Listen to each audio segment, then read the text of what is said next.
मेरा नाम रवि सिहाग है और मैंने बीए किया हुआ है पॉलिटिकल साइंस, इकोनॉमिक्स और इंग्लिश लिटरेचर। ऐसा नहीं है, थोड़ी सी स्ट्रेटजी वगैरह अच्छे से प्रिपेयर करें और इंग्लिश के मटेरियल को थोड़ा पढ़ना पड़ेगा क्योंकि हिंदी में मटेरियल की कमी है। और थोड़ा सा साइंटिफिक तरीके से अगर हम पढ़ेंगे तो हिंदी मीडियम से भी सिलेक्शन हो सकते हैं। हिंदी साहित्य से रिलेटेड एक्चुअली में शुरुआत जो मेरा इंटरव्यू था वो हिंदी साहित्य से ही हुआ था। उसमें नागार्जुन की कविता, कबीरदास जी और इन सभी के बारे में बात की। प्रीलिम्स के लिए जो तुम बेसिक पढ़ रहे हो उस पर स्ट्रिक्ट रहो, फालतू के बहुत ज़्यादा अभी इस टाइम पे बहुत ज़्यादा रिसोर्सेज को फॉलो मत करो। करंट को वेटेज दो, मगर इतना भी नहीं कि करंट सारा दिन पढ़ते रहो। मटेरियल बहुत है पढ़ने का, लेकिन वहाँ पे अपन को या तो 150 या 250 वर्ड्स लिखने पड़ते हैं, तो इतने ही लिखो, उसके हिसाब से पढ़ो कि हम लोगों को पूरा विद्वान नहीं बनना है, हम लोगों को एग्ज़ाम क्लियर करना है, तो उस हिसाब से पढ़ो। सर, किसी भी काम को जब हेलो सर। हेलो सर, सबसे पहले आपका नाम और एजुकेशनल बैकग्राउंड के बारे में बताइए। मेरा नाम रवि सिहाग है और मैंने बीए किया हुआ है पॉलिटिकल साइंस, इकोनॉमिक्स और इंग्लिश लिटरेचर। सर, ये कौन सा अटैम्प्ट है आपका? मेरा 4th अटैम्प्ट है ये। ओके सर, बात करें कितनी बार आपने इंटरव्यू दिए है? 3 बार इंटरव्यू दिया। ओके सर, ओवरऑल आज के इंटरव्यू की स्पेशली बात करते हैं कि आखिर कैसा गया आपका इंटरव्यू? अच्छा गया इंटरव्यू। ओके सर, शुरुआती क्वेश्चन किस प्रकार के पूछे गए आपसे? शुरुआती क्वेश्चन वही डेप्थ से पूछे गए थे कि एग्रीकल्चर मेरा बैकग्राउंड अच्छा है, बैकग्राउंड है, तो एग्रीकल्चर से कुछ क्वेश्चंस थे, कुछ क्वेश्चंस डेप्थ से थे जैसे क्विज से रिलेटेड था, और मेरी सर्विस प्रेफरेंसेस से कुछ क्वेश्चन थे, यही सब था। सर, इससे पहले भी आपने इंटरव्यू दिए और आज इंटरव्यू दिए, उन्होंने आपको क्या डिफरेंस लगा सर? कोई डिफरेंस नहीं लगा, एक जैसे ही होते हैं सारे इंटरव्यू। अच्छा। हाँ सर, बात करें स्पेशली बहुत सारे हिंदी मीडियम के एस्पिरेंट हैं जिनको लग रहा है कि यूपीएससी अब सिलेक्शन हिंदी मीडियम का कम होता जा रहा है। आखिर सर इसके बारे में आप क्या कहना चाहेंगे? ऐसा नहीं है, थोड़ी सी स्ट्रेटजी वगैरह अच्छे से प्रिपेयर करें और इंग्लिश के मटेरियल को थोड़ा पढ़ना पड़ेगा क्योंकि हिंदी में मटेरियल की कमी है।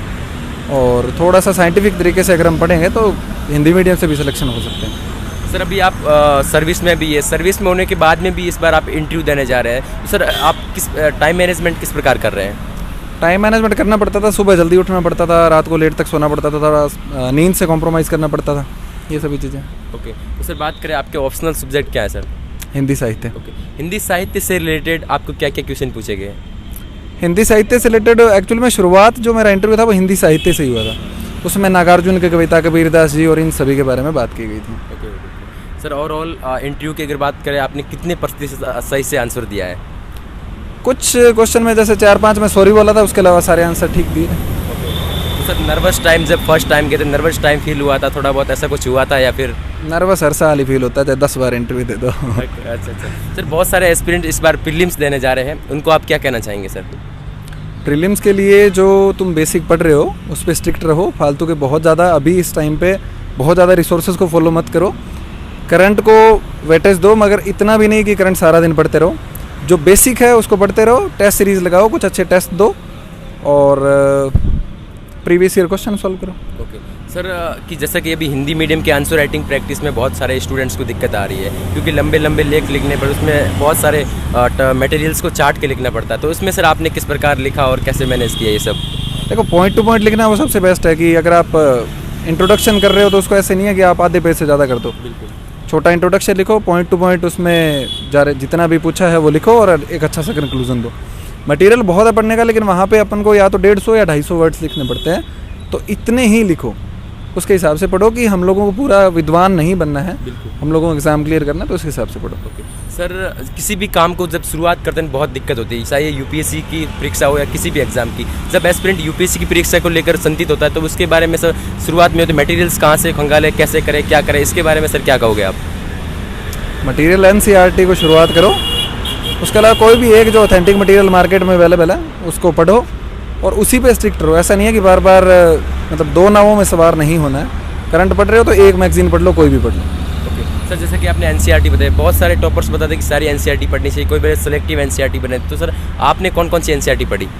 मैंने हिस्ट्री की, ज्योग्राफी की, इकोनॉमिक्स की, ये मेन 3 NCERT पढ़ी थी।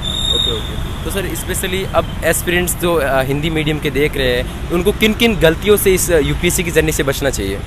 देखो, मार्केट में बहुत सारा मटेरियल अवेलेबल है, सारों को नहीं पढ़ना है। जो बेसिक चीज़ें हैं NCERT वगैरह उन पर फोकस रखो, टेस्ट पेपर लगाओ और बहुत ज़्यादा लोगों से राय मत लो।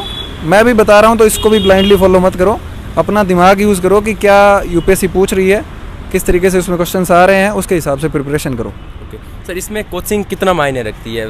कोई टॉपर्स बता रहे कोचिंग आपको एक सही गाइडेंस की ओर लेके जाती है, कोई बोलता है कि इसके टाइम वेस्ट होता है, तो इसके आपके क्या मायने हैं सर इसमें? अगर तुम्हारा बिल्कुल बेस ज़ीरो है, कोचिंग कर सकते हो।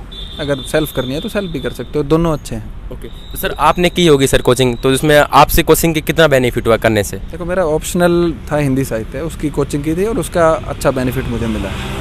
सर शुरुआत में जब नोट्स बनाते हैं तो बहुत नोट्स लेंथी हो जाते हैं, तो उनको किस प्रकार मैनेज करें एक शॉर्ट नोट्स की तरह? शुरुआत में नोट्स बनाने ही नहीं चाहिए ना, इसीलिए तो मैनेज होगा। शुरू में कम से कम 3 या 4 रीडिंग करो, उसके बाद में नोट्स बनाओ, तो जो चीज़ें दिमाग में फिट हो गई हैं उनको नोट्स में लिखना नहीं पड़ेगा, जो नहीं फिट हुई है उनको नोट्स बना लो। सर रसिया यूक्रेन से जो तनाव के बीच में चल रहा है उसमें उससे रिलेटेड कुछ पूछा गया? ठीक है। नहीं, रसिया यूक्रेन से कुछ भी नहीं पूछा गया। Okay sir, thank you sir time देने के लिए।